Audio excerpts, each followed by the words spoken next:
अस्सलाम वालेकुम स्टूडेंट्स, मैं हूं आपका फिजिक्स टीचर कमर मोहम्मद नबील और आप इस वक्त हैं नबील्स ऑर्बिट में। तो चलिए स्टार्ट करते हैं आज का टॉपिक।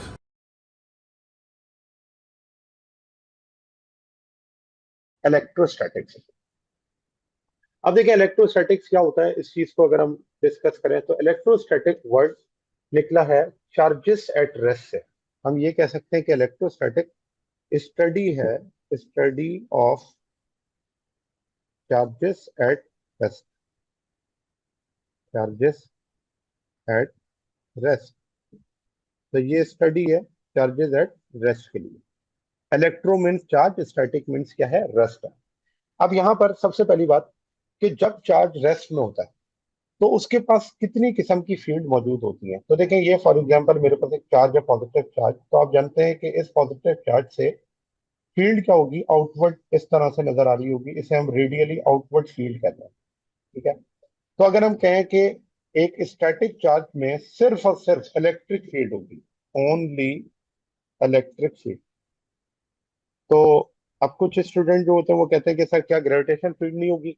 तो मैं कहता हूँ कि ग्रेविटेशन फील्ड इसलिए नहीं होगी यहाँ पर, या इतनी मिनिमम होगी क्योंकि मैथ क्या है यहाँ पर, इलेक्ट्रॉन का मैथ इतना छोटा है कि वहां पर ग्रेविटेशनल फील्ड को हम ऑब्जर्व नहीं कर सकते। तो इसलिए हम यहाँ पर कहते हैं यहाँ पर सिर्फ क्या है, इलेक्ट्रिक फील्ड है फॉर स्टैटिक चार्ज,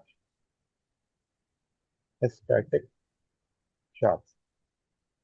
नेक्स्ट जो पॉइंट है वो ये है कि जब ये चार्ज रेस्ट में होता है, या चार्ज जब वो होता है, इलेक्ट्रॉन जैसे एक चार्ज इलेक्ट्रॉन और वो रिवॉल्व कर रहा है अराउंड द न्यूक्लियस, और न्यूक्लियस की जो चार्ज है वो है क्यू। तो इनका जो डिस्टेंस है वो हर पॉइंट पर क्या है, आर है।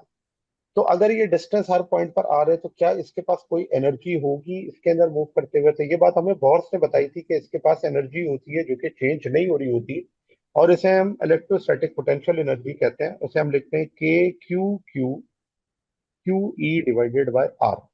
ठीक है। और इस एनर्जी को हम कहते हैं इलेक्ट्रोस्टैटिक पोटेंशियल एनर्जी, जो कि स्टोर है इस चार्ज के अंदर, इलेक्ट्रोस्टैटिक पोटेंशियल एनर्जी। ठीक है। और ये electrostatic potential energy stored form में होती है जब तक ये इस ऑर्बिट में मूव कर रहा है। जैसे ये ऑर्बिट से लूज करके लोअर ऑर्बिट में आएगा, एनर्जी क्या कर देगा, लूज कर देगा, एमिट आउट कर देगा। ठीक है। अब इस चैप्टर में क्योंकि हमने चार्जेस को स्टडी करना है, तो चार्ज क्या होता है इसके बारे में पहले पढ़ लेते हैं, और उसके बाद फिर पहला टॉपिक इसका पढ़ेंगे जो कि कूलम्स लॉ। देखिए, चार्ज के बारे में एक डेफिनेशन, वैसे बहुत सारी डेफिनेशन है, एक डेफिनेशन इसकी ये है कि charge is the property, charge is the property associated with, associated with matter, due to which, due to which it experience, it experience electric and magnetic field, electric and magnetic field. तो electric charge क्या हो गया, electric charge वो property है जो कि matter के साथ एसोसिएटेड होती है। और इसी, ये जब चार्ज आ जाता है या किसी बॉडी पर चार्ज आ जाता है तो उस पर इलेक्ट्रिक और मैग्नेटिक फील्ड क्या होती है, अप्लाई हो सकती है। आप जानते हैं कि वो चार्ज पार्टिकल के लिए ही होती है। फिर यूनिट्स की अगर बात करें तो यूनिट्स के अंदर डिफरेंट सिस्टम में इनकी डिफरेंट यूनिट होती है। जैसे एम के एस सिस्टम या एस आई सिस्टम की बात करें, सिस्टम इंटरनेशनल में जो चार्ज है उसकी यूनिट होती है कूलम। चार्ज की यूनिट क्या होती है, कूलम। ठीक। अच्छा। और कूलम जो है वो किसके बराबर होता है, एम्पियर सेकंड के। ठीक है। और दूसरा, सीजीएस सिस्टम की अगर मैं बात करूं तो सीजीएस सिस्टम के अंदर हम इसे क्या लिखते हैं, स्टेट कूलम, स्टेट कूलम। उसके बाद, और स्टेट कूलम को हम डिनोट करते हैं ई एस यू से। ये स्टेट कूलम का जो है वो सिंबल है कि हम इसको ई एस यू से रिप्रेजेंट करते हैं। तो एक कूलम जो होता है वो 3 एक्सपोनेंट 9 ई एस यू के इक्वल होता है। ठीक है। ये इनका कन्वर्जन है कि 1 कूलम में कितने ई एस यू होते हैं।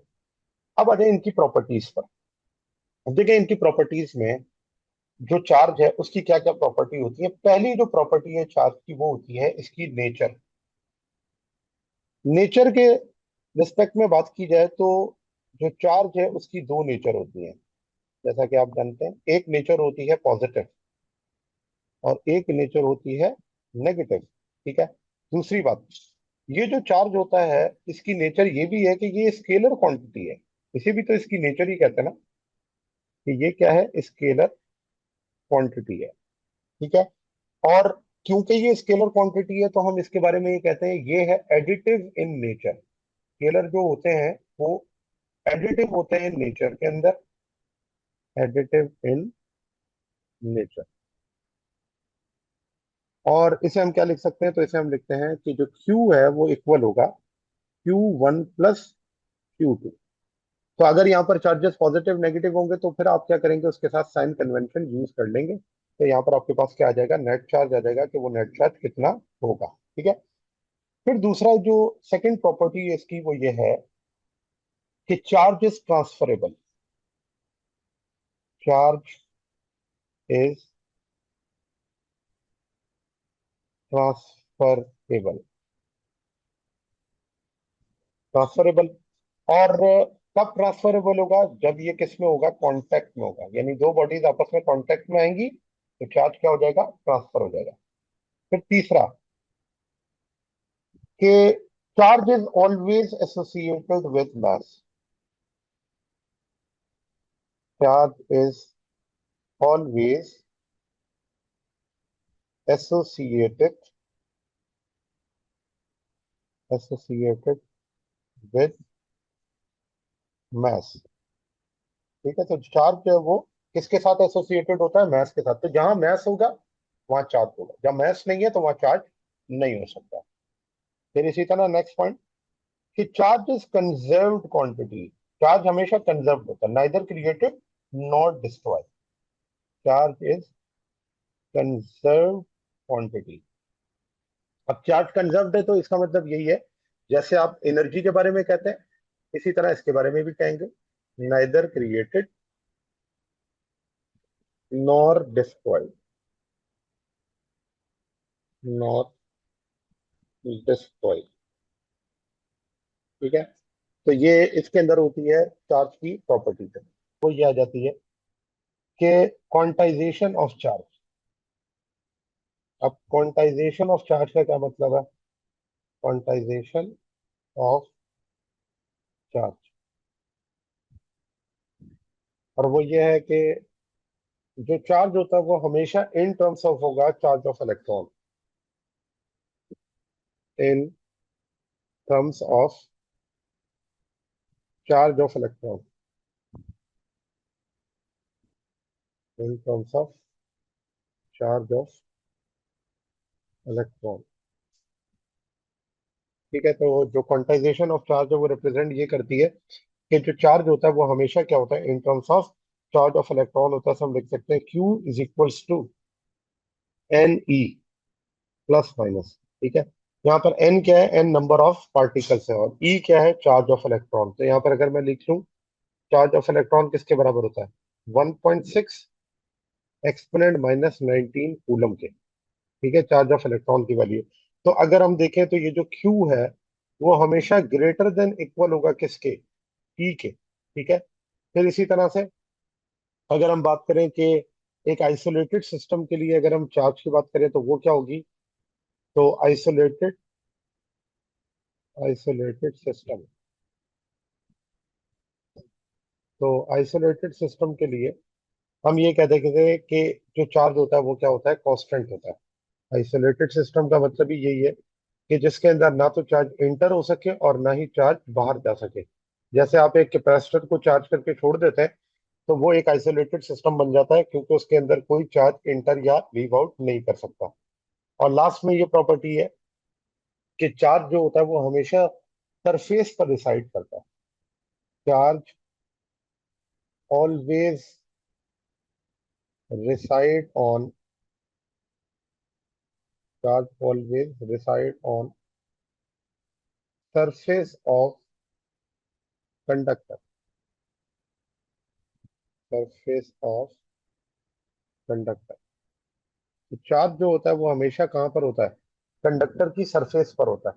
तो इसलिए थिकनेस के बढ़ाने से या थिकनेस के चेंज करने से चार्ज के ऊपर कोई फर्क नहीं पड़ता। ठीक है, तो ये चीज है हमारे पास। और लास्ट पॉइंट इसमें ये भी हम लिख सकते हैं कि जो चार्ज होता है वो इलेक्ट्रिक और मैग्नेटिक फील्ड प्रोड्यूस करता है।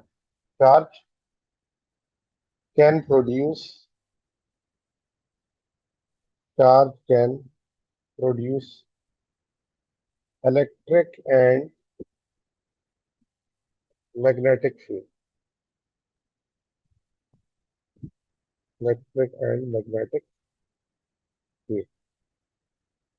ठीक है, तो चार्ज जो होता है वो इलेक्ट्रिक और मैग्नेटिक फील्ड प्रोड्यूस करता है। ये इसके अंदर जो है वो लास्ट पॉइंट है। ठीक है, अच्छा अब जी स्टूडेंट्स, तो ये था आज का हमारा टॉपिक। उम्मीद है आपको टॉपिक समझ आया होगा। अगर आप नबील्स ऑर्बिट में रहना चाहते हैं तो सब्सक्राइब करें और नई आने वाली वीडियोस के लिए बेल आइकन प्रेस करें। Thank you very much. अल्लाह हाफिज़।